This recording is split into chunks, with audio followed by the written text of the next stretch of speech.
वालीने तपश्चर्या केल्यानंतर ब्रह्मदेवाकडून त्याला वर मिळाला की जो कोणी तुला लढाईमध्ये आव्हान देईल, लढण्यासाठी आव्हान देईल, आणि जेव्हा तो लढायला तुझ्या समोर येईल तेव्हा त्याची अर्धी शक्ती तुला मिळेल.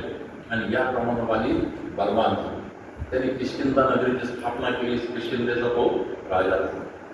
या दरम्यानच्या काळात देव आणि दानवांनी म्हणून सागराचं मंथन केलं.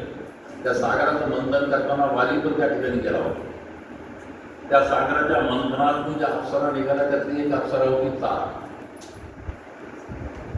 त्याच वेळी सुषेण नावाचा एक राक्षस होता.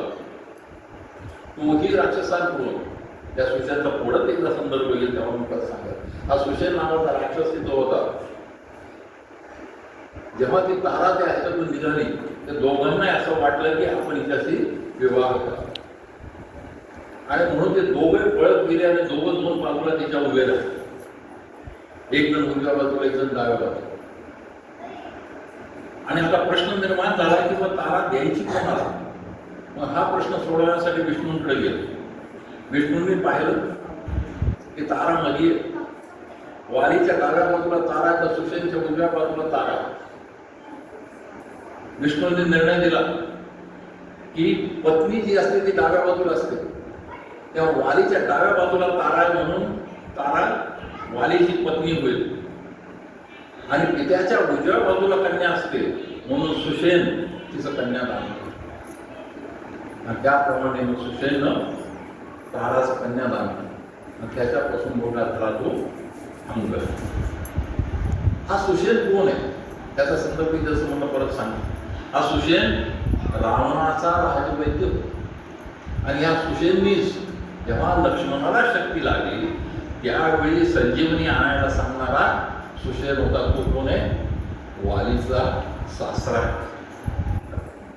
तर हा अंगद मोठा झाला. मोठ्या होत असताना तो अतिशय बलशाली होता.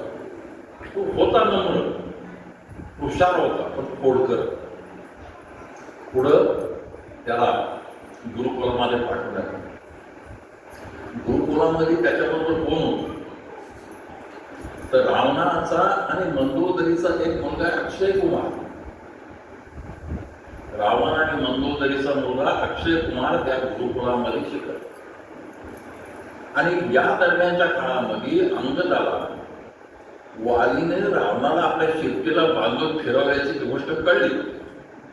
त्यामुळं तो अक्षय कुमारची नेहमी थट्टा करायला टळू व्हायचा. हळूहळू त्याच्यामध्ये त्याला जास्त आनंद वाटायला. आणि जसा तसा आनंद वाटला त्याच्यानंतर मग त्याने काय केलं की अक्षय कुमारला उचलून आटायचं, ढकलून द्यायचं, कधी शिफ्टीला बांधून फिरायचं, या प्रकारचे उद्योग अंगदाने करायला सुरुवात.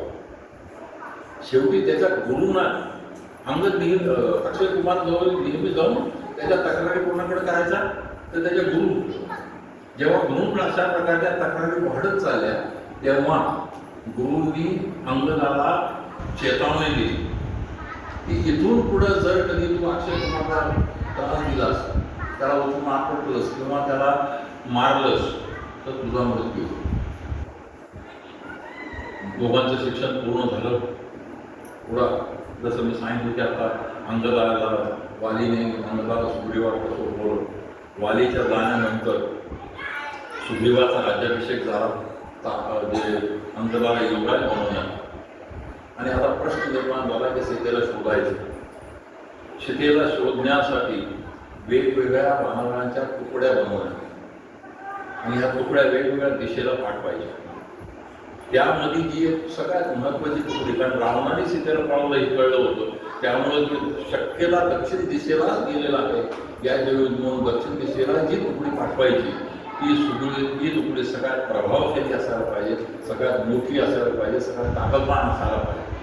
हा विचार करून त्यामध्ये जे लोक निवडण्यात आले त्यात 3 प्रमुख होते: अंगद, हनुमान, जांबवंत. आणि याशिवाय आणखी काही लोक होते. हे तुकडी समुद्र किनाऱ्याला पोहोचली.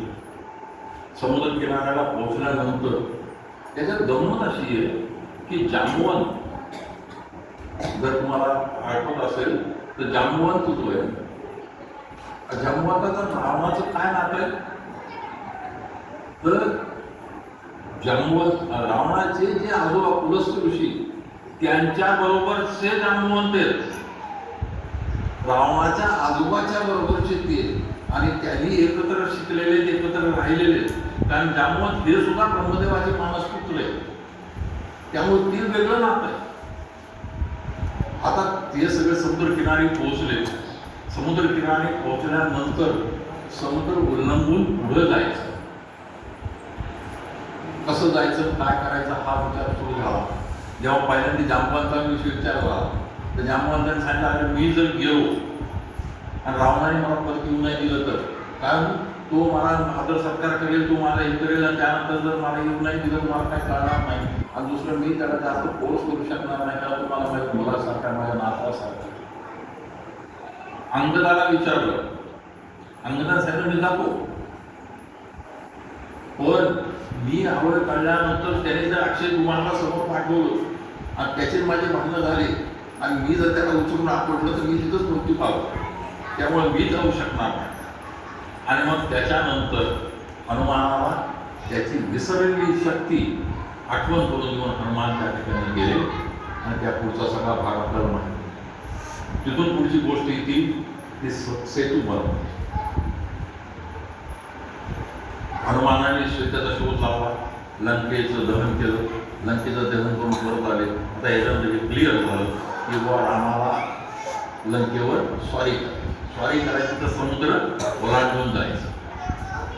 समुद्र ओलांडून जात असताना आपल्याला एक गोष्ट सांगितली जाते नेहमी की वानरांनी काय केलं, नल आणि नील नावाच्या दोन विश्वकर्म्याची जी दोन मुलं होती, ज्यांचे